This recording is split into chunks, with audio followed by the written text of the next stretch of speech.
பிதாவாகிய தேவனாலும் கர்த்தராகிய இயேசு கிறிஸ்துவினால் உங்களுக்கு கிருபையும் சமாதானம் பெருகுவதாக. நாளையும் கூட நமக்கு ஜீவனை தந்ததும் அல்லாமல் தயையும் பாராட்டினார் அல்லவா, அவரை துதிக்கலாமா?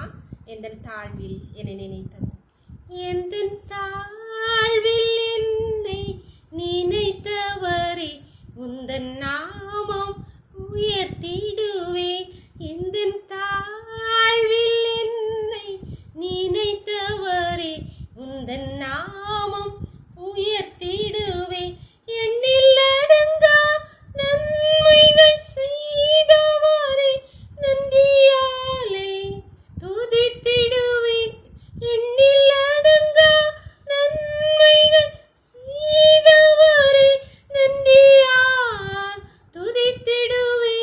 எந்தன் தாழ்வில் என்னை நினைத்தவரே உந்தன் நாமம் உயர்த்திடுவே. கடந்த நாட்களில் கண்ணின் மணி போல் கருத்துடன் நீ காத்தீரே. கடந்து வந்த பாதையில் தினமும் கரம் பிடித்தே அதிசயமா இயேசுவே ரட்சகா.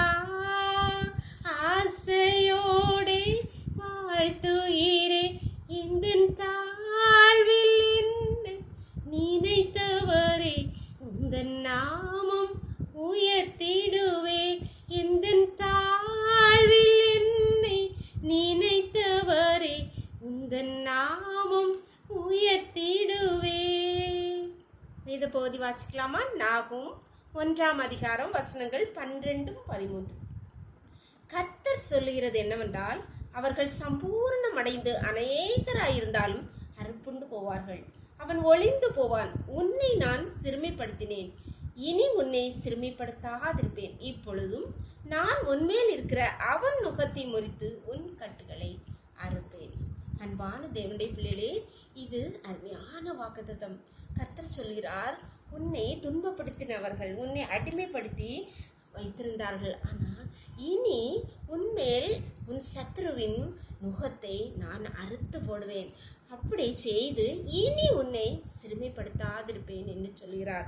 இவ்வளோ நாளும் நான் உன்னை சிறுமைப்படுத்தி உன்னை கஷ்டப்படுத்திட்டேன், ரொம்ப கஷ்டப்படுத்திட்டேன், ஆனால் இனி இனி இனி உன்னை சிறுமைப்படுத்தாதிருப்பேன் என்று கர்த்தராகிய ஆண்டவர் உங்களை ஒவ்வொருவரை பார்த்து சொல். இந்த நம்முடைய வாழ்க்கையில் எத்தனை கஷ்டம், நான் எங்கே நடந்தாலும் எங்கே போனாலும் பிரச்சனையாக இருக்கிற, அடிமேல் அடியாய், பலவீனத்தின் மேல் பலம், நோயின் மேல் நோய், எங்கே திரும்பினாலும் எத்திசை திரும்பினாலும் எனக்கு பிரச்சனையாக இருக்கிறேன், கஷ்டமாக இருக்கிறேன், பண பிரச்சனையாக இருக்கிறேன், நான் என்ன செய்வேன் பாணி கலக்கத்தோடு இருக்கிற உங்களை பார்த்து தான் கர்த்தர் சொல்கிறார், உன்மேல் இருக்கிற உன் சத்ருவின் நுகத்தை முறித்து போடுவேன். இவ்வளோ நாளும் உன்னை சிரமப்படுத்திட்டேன் மக்களே, இனிமே உன்னை சிரமப்படுத்தாப்பேன் என்று அப்போ ஒவ்வொருவரையும் பார்த்து சொல்கிறார். கவலைப்படாதுங்க, உங்கள் கவலையை அவரிடத்தில் ஊற்றி விடுங்கள், இனி உங்களை அவர் சிரமப்படுத்த மாட்டார். துதிக்கலாமா? நன்றியோடுமே துதிக்கிறேன் தகப்பனே. இந்த அருமையான நாளை கூட எங்களுக்கு ஈவாய் தந்தீங்களேப்பா, கொடா கொடி நன்றியப்பா. இந்த நாளின் காலை முதல் எம்மட்டுமா உங்களுடைய தயவுள்ள கரமும் கிருபை எங்களுக்கு தாங்கினதேப்பா, அதனாலே பிழைச்சிருக்கிறோமாப்பா. அப்பா, எங்கள் சத்ருவை நாங்கள் சிறுமைப்படுத்தப்பட்டு கஷ்டப்படுத்த நோயினால் பலவீனப்பட்டு இருக்கிற ஒவ்வொரு பிள்ளைகளையும் அப்பா, பலவிதமான பிரச்சனைகள் அகப்பட்டு இருக்கிற ஒவ்வொரு பிள்ளைகளையும் பார்த்து நீங்க சொல்லுவீங்களேப்பா, இனி நான் உன்னை சிறுமைப்படுத்தாதிருப்பேன். ஆமாப்பா, உன்னுடைய பிள்ளைகள் ஒவ்வொருவருக்கும் நீ சொல்லுகிற வார்த்தை நாங்கள் சுதந்திரித்துக் கொள்கிறோமப்பா. இனி உடைய பிள்ளைகளை சிறுமைப்படுத்தாதிருக்கிறா, உடைய பிள்ளைகள் மகிழ்ச்சியினால் நிரம்ப பண்ணுகிறா, ஆசீர்வாதங்களை ஒவ்வொரு தலைமையில் ஊற்றுவீராக தகப்பனே. உம்முடைய கருத்துல ஒவ்வொருவரையும் தாழ்த்தி தருகிறோம். நிறவுகளை மூடி மறைச்சுக்கோங்க. சகல துதியும் கனமும் வல்லமையும் பலனும் ஞானமும் எங்கள் தெய்வாதி தேவன் ஒருவருக்கே செலுத்தும். இயேசுவின் மூல ஜெபங்கள் நல்ல தந்தே. ஆமீன், ஆமீன். God bless you. கர்த்தர் உங்களை ஆசீர்வதிப்பாராக. ஆமீன்.